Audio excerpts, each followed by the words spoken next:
Today we will discuss about the bacterial flagella. As you know, flagella is the locomotory organ. It is not present in all bacteria. There are some bacteria which lack flagella, and those are called artrichous. A term that is called artrichous. Trichus, trichome. From trichome, this word trichus has come. That means a filamentous structure. A means absent. So the cells which lack, the bacteria which lack flagella, they will be called artrichous. So this thing that presents of the flagella and their position on the bacterial cell is called flagellation. This term.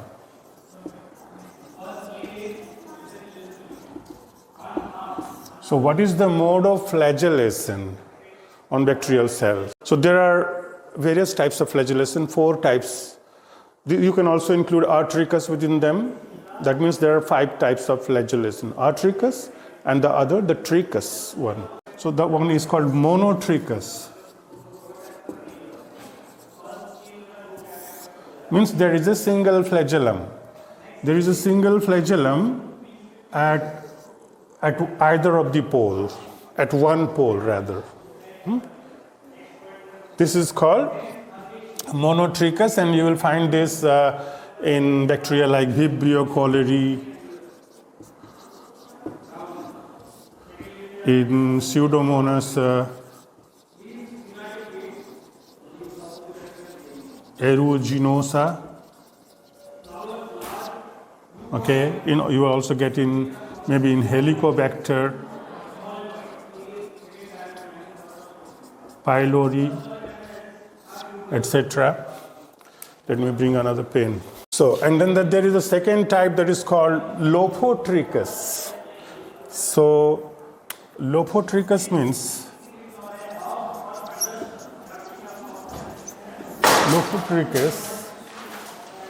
this means there are tuft of flagella, group of flagella on a single. There are tuft of flagella, group of flagella on a single pole. So the structure will be like this.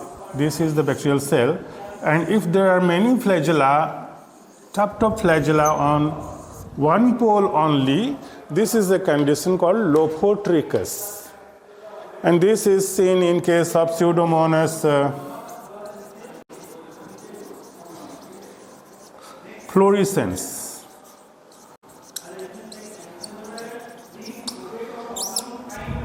So the next one is called Amphitrichous.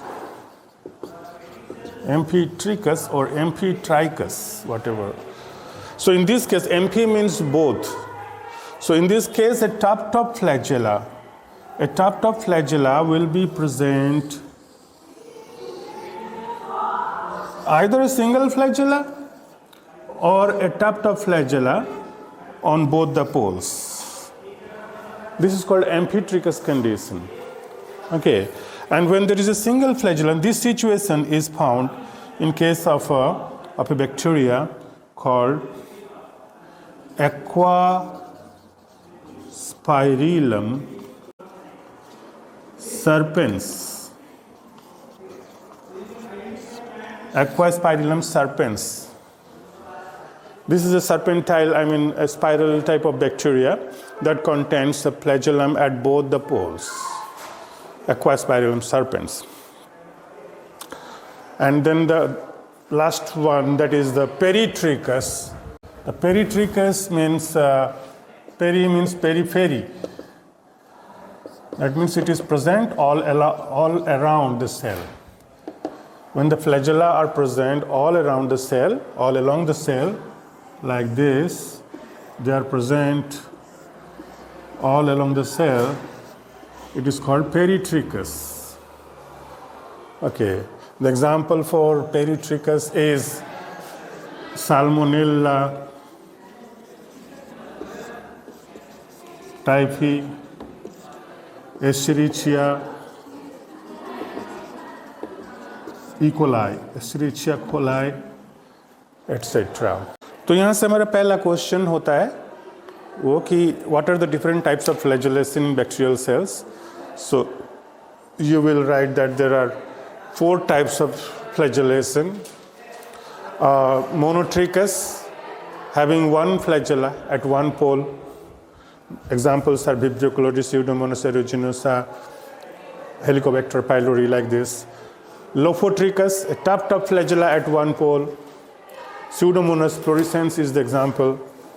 Amphitrichous, single or a tuft of flagella on both the poles.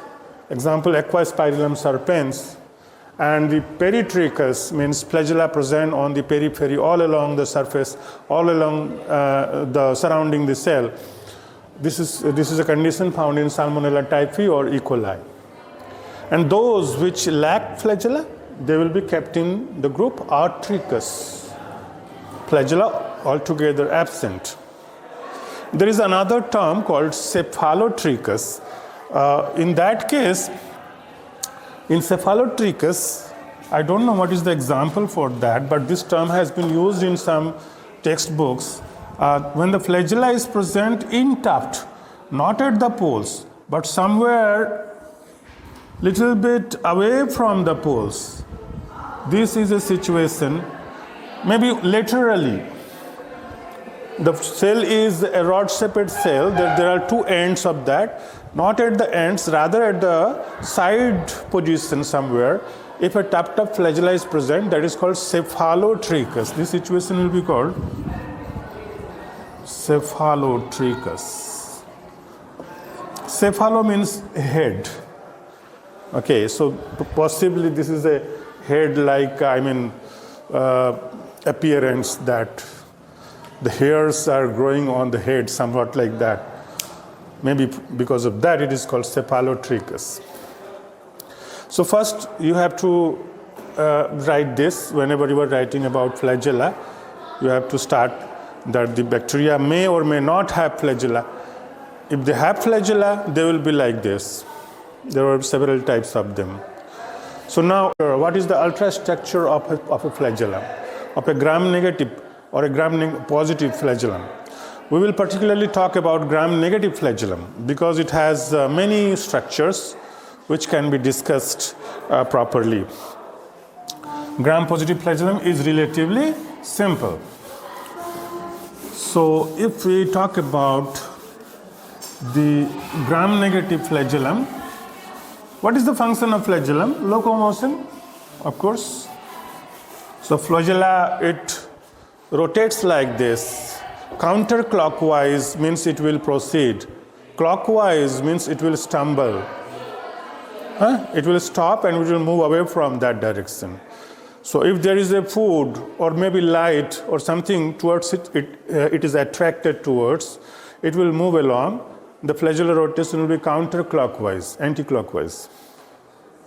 Okay, but when there is a repellent, some substance which is not friendly to the bacteria, so bacteria will certainly move away from that particular region. During that time, clockwise rotation will occur. So now we should see the ultrastructure, the structure or ultrastructure. So when you are, let us first draw. With the gram-negative bacterial flagella, there are several wall layers. Flagella originates from the membrane. May it be gram-positive, negative, or archibacteria or whatever. It originates from the membrane. Okay. So, and there are various structures within the membrane, within the periplasmic region, within the outer membrane, plasma membrane, periplasm, and the peptidoglycan layer there, and the outer membrane that contains the lipopolysaccharide there. This region is embedded in the cell wall, cell envelope of gram-negative. That region of the flagella is called basal body or basal structure. Then just outside to that, there is a region called hook region.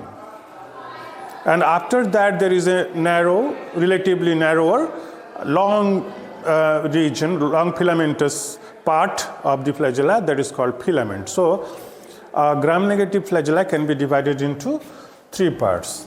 What are those? First one is the basal body. Second one is the hook or proximal hook, also called.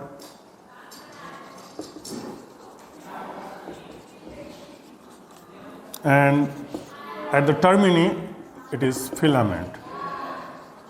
So these three parts comprise the total structure of flagellum.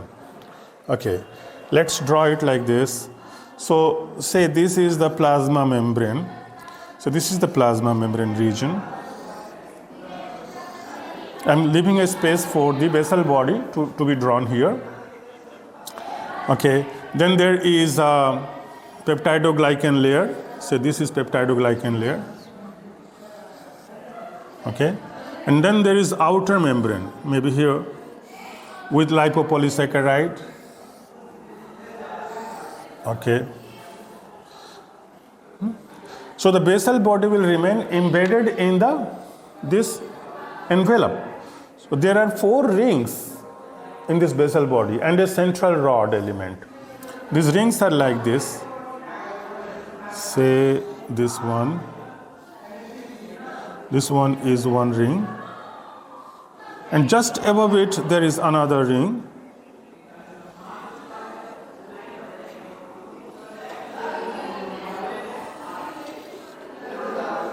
Like this. Okay. And there is a central rod inside. And this is going up. The central rod will go up, and you will find another ring at this position.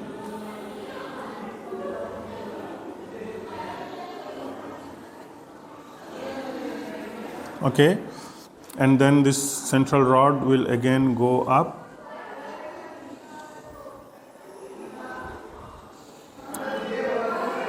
Okay, and then you will find another ring at this position.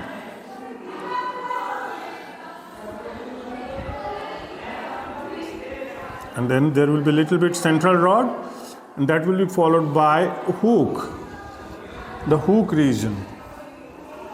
So this is the hook, little bit bent and wider. Okay, after this hook, the filament is there.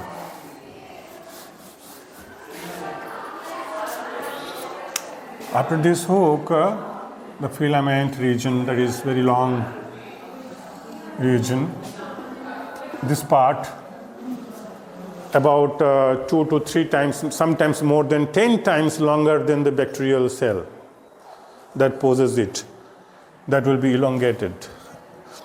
Okay, so this region is called, this part of the flagellum is called basal body.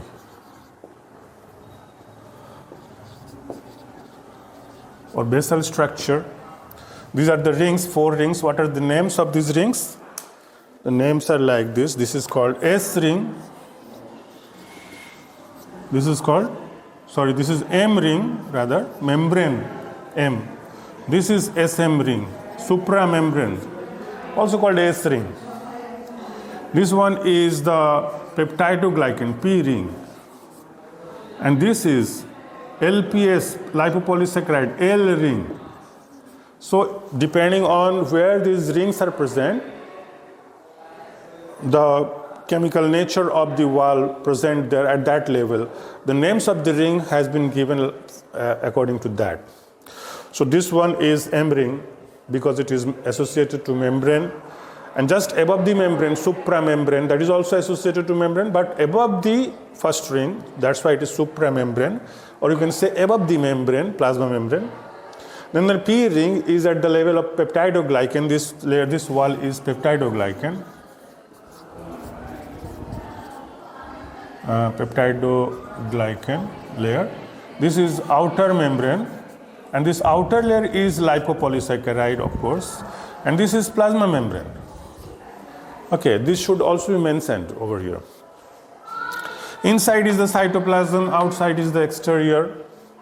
Okay, so this is basal body. This portion is proximal hook.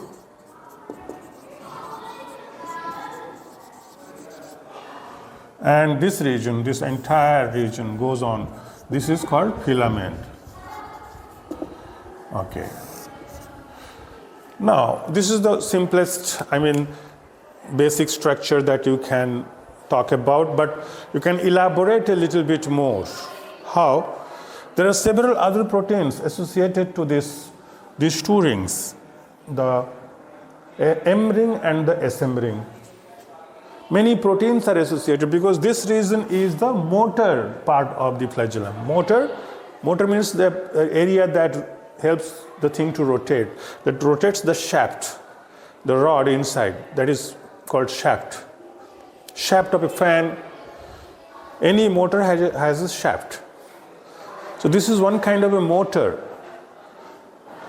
Such kind of motors are present at many places in living system. This is one.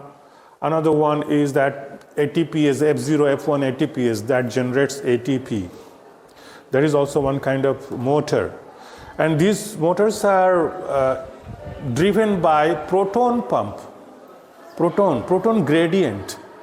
When proton comes out, moves in from periplasm to the cytoplasm. Okay, when protons move from periplasm to the cytoplasm, this ring rotates.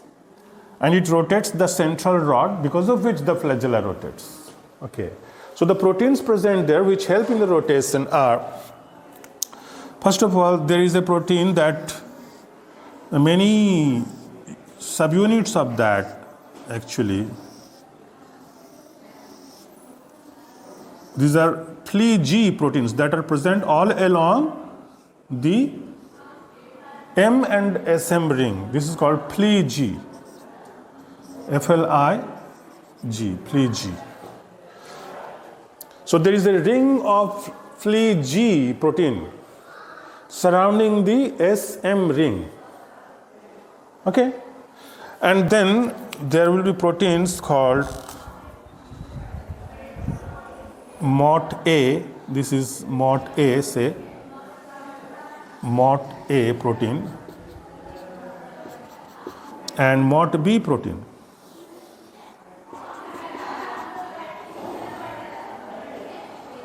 On both the sides. So this is MOT-A, this is MOT-B. MOT fits for motor. Motor A, motor B proteins. Motor proteins, Fli-G protein. They remain associated to the two rings, the basal ring, the M and the SM ring. They're making too much of noise. बोलो तो वो लोग चुप रहने के लिए nonsense हाँ लेंगे भाई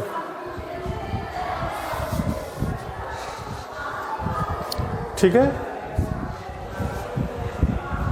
मतलब ये मॉट प्रोटीन का मतलब मोटर रिलेटेड है इसलिए मॉट नाम है this Fli-G, MOT-A and MOT-B, these are actually, they help in the proton movement from outside to inside. Protons move through these MOT-A, MOT-B and Fli-G proteins. And the flagella rotates because of that. Okay, so this proton is the energy. So if the cell has to move along, the proton has to be pumped out into the periplasmic space so that the concentration of the proton outside is more than the inside, and there is a gradient because of which the proton will be driven in. And how it will come? It will come through these MOT-A, MOT-B and Fli-G proteins. And during that process, this will rotate. I'm not going to go into the details how these proton movements makes the flagella to rotate. That is not there in your syllabus right now, maybe in the higher classes you will. There are some other proteins also in the cytoplasmic part of the flagellum associated to this Fli-G protein. Those are called, you may draw them like this. There is one protein here on both sides. These are actually present in a ring fashion. We are drawing here a longitudinal section in a three-dimensional way, rather. Somewhere you have drawn all these proteins, but mostly it is a two-dimensional longitudinal section. So these proteins are also present in a rounded fashion. We are only drawing two of them, and there is another protein here. So they are called, this is pli M and this is pli N. Pli M and pli N. Pli M, N and pli G. There are three pli proteins that you can mention. There are many other pli proteins. Pli term has also been come from this flagellin, because this filament. Let me complete the drawing and then I will talk about the proteins that are, other proteins that are present in filament and the hook region. So this pli M and pli N, sometimes they have been also called C ring, cytoplasmic ring. Okay? So if you consider this cytoplasmic ring, there are 5 rings in gram-negative flagella. The C ring, the M ring, SM ring, P ring and L ring. Okay, all these proteins are associated with the motion, with the rotary motion of the flagellar rod, which ultimately leads to the rotation of the filament and movement of the cell. Okay. Now, proteins present in the filament, they are called flagellin. This consists of proteins, rounded proteins may be present in a spiral or somewhat ring-like fashion, mostly spiral. Spiral means ki je erokom bhabe, like this they are arranged spirally. Okay, and there is at the tip, at the end of this filament, there will be a protein that will close this opening, that is HAP1 protein, hook associated protein 1. So the hook associated proteins are there in the hook region, this region. These proteins are called what? These are called flagellin. Flagellins. There could be 20 to 60 kilodalton molecular weight of these flagellin proteins, and that will differ from species to species in different bacteria. They range from 20 to 60 kilodalton or so. Okay. The hook region, it contains 2 other hook associated proteins, HAP2 and HAP3. It has to be checked a little bit. This is whether this is HAP3 or HAP1. I will check it later. Maybe it may be HAP3 and here it will be HAP1. I will have to check that. I will tell you later on that. So this is the ultrastructure of the gram-negative flagella.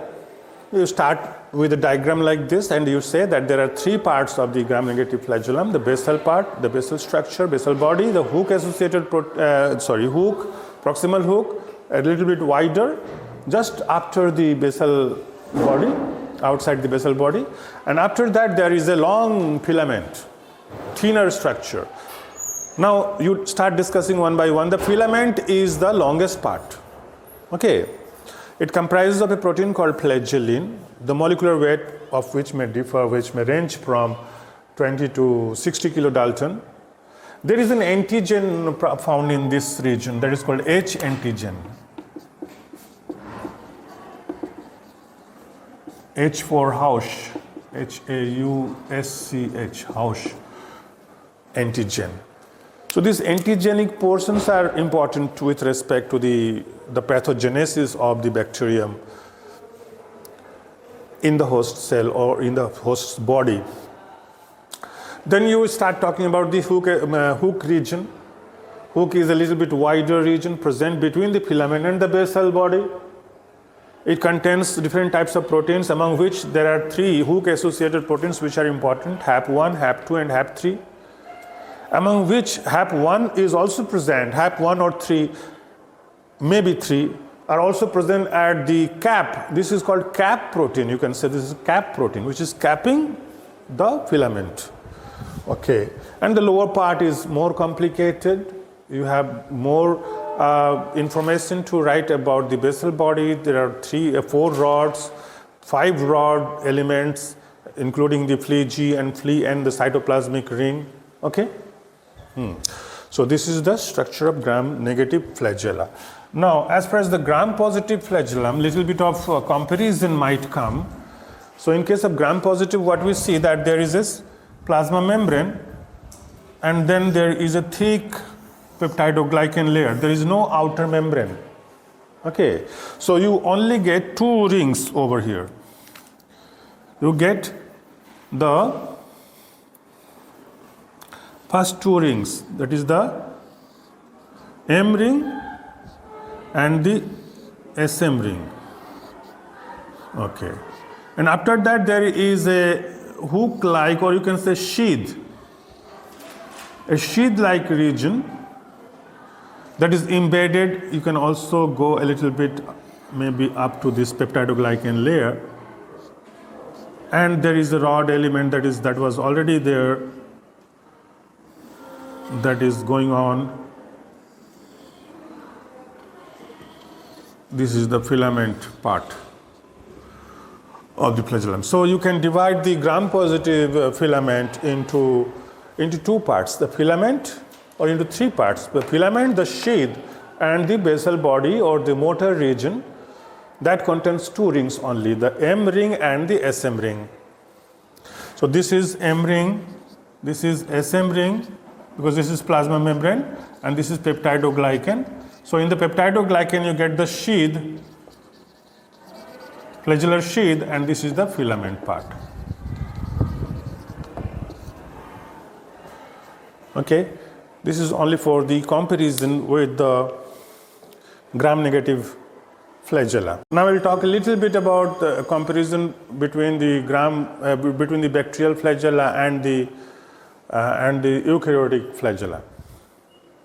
You also get flagella in eukaryotic cells, isn't it? The spores, the zoospores of algae, the gametes, flagellated gametes, the cilia of protozoa.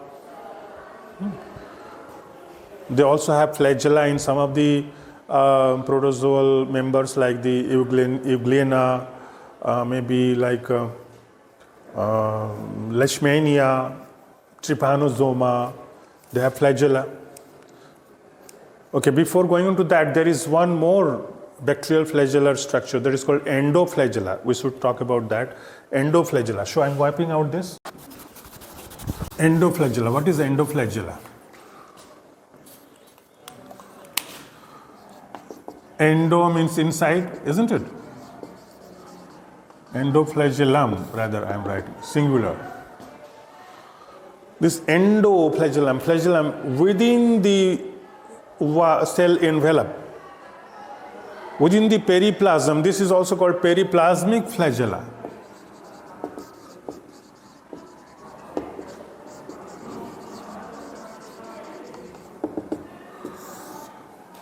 Because it is present just inside the outer membrane in the periplasmic region, in some spiral bacteria like the spirochaete. Spirochaete, they are spiral bacteria like this.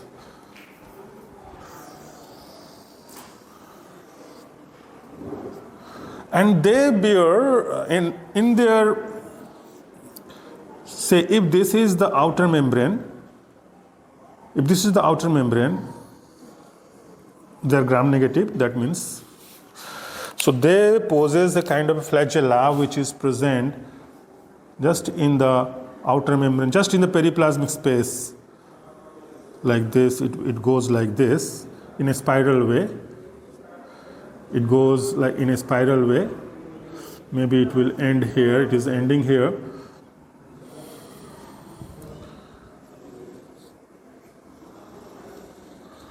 Okay, and then there is another one which is starting from here,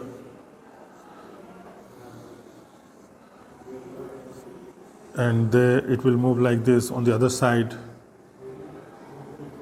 Oh, you may take it that it is coming from the back. It is coming from the back of the cell. This filament is coming from the back, and it is there on this side like this. So this is present within the periplasm, just below the outer membrane. This is the outer membrane. Okay, and this is the periplasmic space.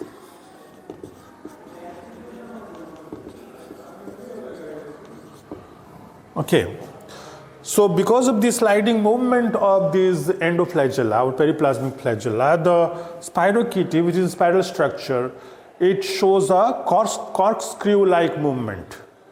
Corkscrew-like movement. The movement is like what is called corkscrew movement. Okay. Where do you find this kind of flagella? In spiral bacteria like spirochaete. There is another spirally. There is spiral bacteria. Spirally is another organism. But the best example is the spirochaete, where you will get this endoflagella. Okay. So this is a small information, maybe for short question or short note type questions. And there is another, at the end, sometimes some questions are asked in a comparison way. Difference between, or compare the bacterial flagella with the eukaryotic flagella that I was talking about. So in eukaryotes, we get a flagella, many eukaryotes, as I talked. So what is the difference between them? Prokaryotic flagellum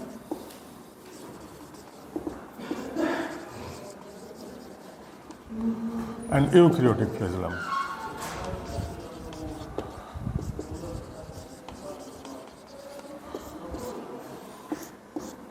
Okay. In prokaryotic flagella, we see that there is, if you talk about the structure, total structure, it can be divided into 3 parts, isn't it?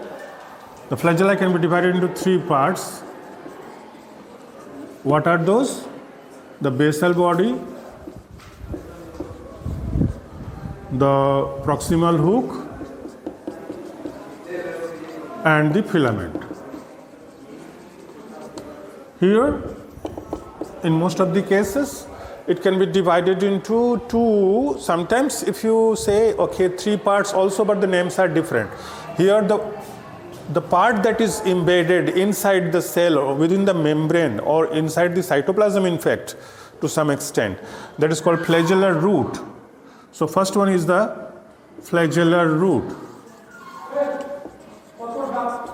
Then the second one is the second part, a little bit membranous structure. What happens in case of eukaryotic flagella, if it originates from here, it originates a little bit down within the cell. Within the cell from here, this part is the flagellar root region. Okay, from here you will get a membranous structure that covers the flagella. And at the end, you will get what is called end piece. So this is the end piece. And this region, membranous part, is called exonyme.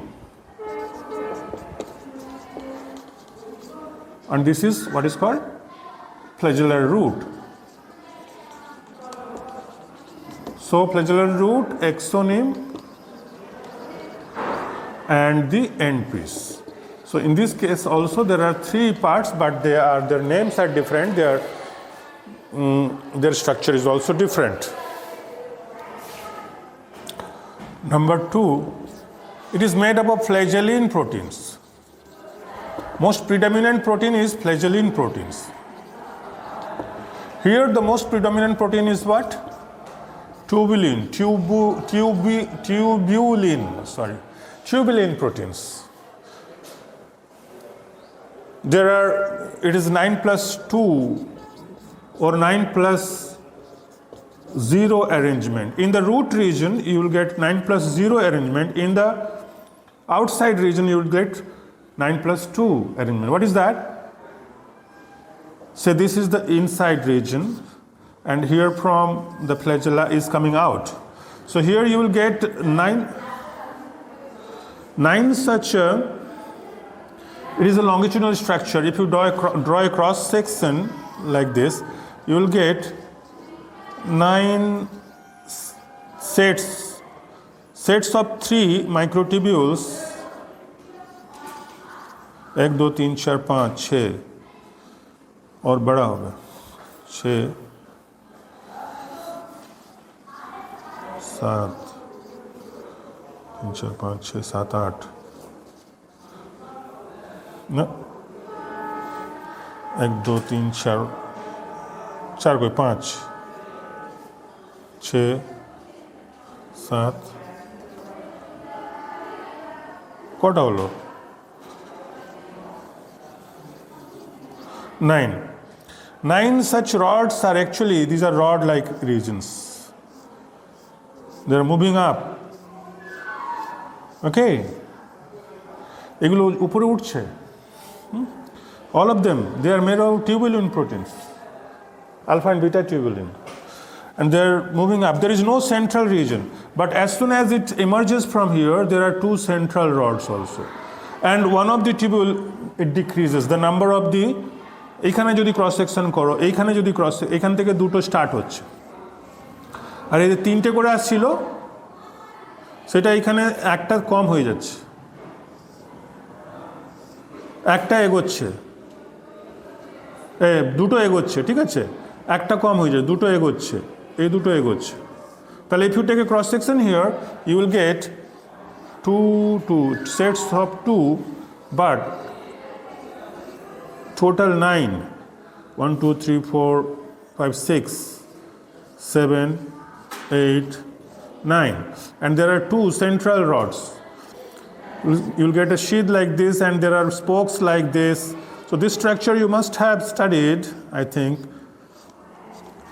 nextin protein, dynein protein, there are several proteins over there. So this is called 9+2 arrangement, this is called 9+0 arrangement inside the root, but there is no such arrangement of flagellin. They are spirally present. Here you can write they are spirally present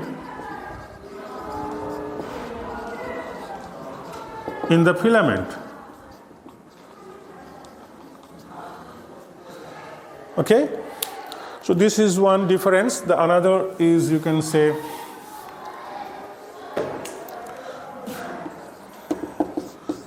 that the rotation of the flagella. First of all,